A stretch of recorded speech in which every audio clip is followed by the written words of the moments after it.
Well, some good news on the Medicare front. It looks like the premiums went up by less than 3%, which is good given that I am using a 5.5% inflation, which is based on the CMS last report. When did that come out? Last March, I believe. CMS is a Center for Medicaid and Medicare Services, or Centers for Medicare and Medicaid Services. I can never remember which M comes first.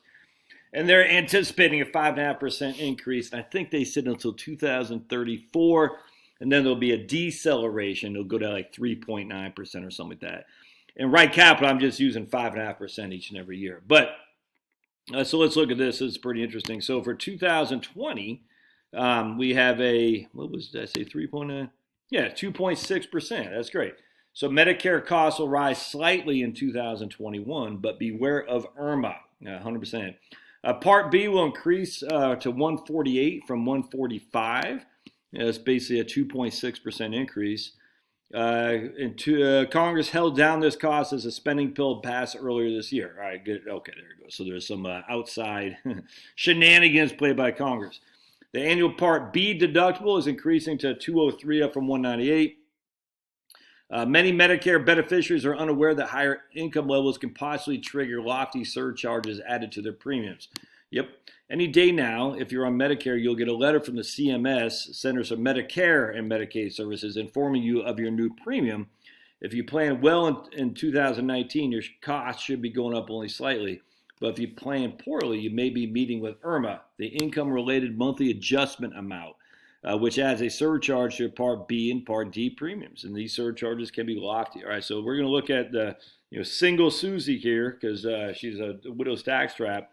Or Maggie, that's not taxable income. That's Maggie, which includes everything, including municipal bond income as well. So if she had a Maggie of over $111,000, her premiums go up by are double what they are. I mean, that's a doubling. So if she made $87,000, her premiums are $148. If she made $112,000, her premiums are basically $300. Wow. If she made over 165, her premiums are, was that quadrupled or tripled? Tripled. Yeah, look at that. Nuts. And then Part D also gets tripled as well. So her annual cost is between Part D and Part B is $6,000, about $7,000, and that's without the supplemental policy or co-pays or co-insurance or anything like that.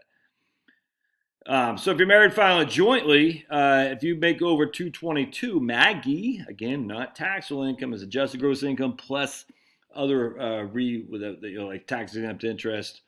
They put some other stuff, the add backs in there. So it seems like another one I'm missing. But anyway, tax exempt interest goes in there for sure. Then your premiums double.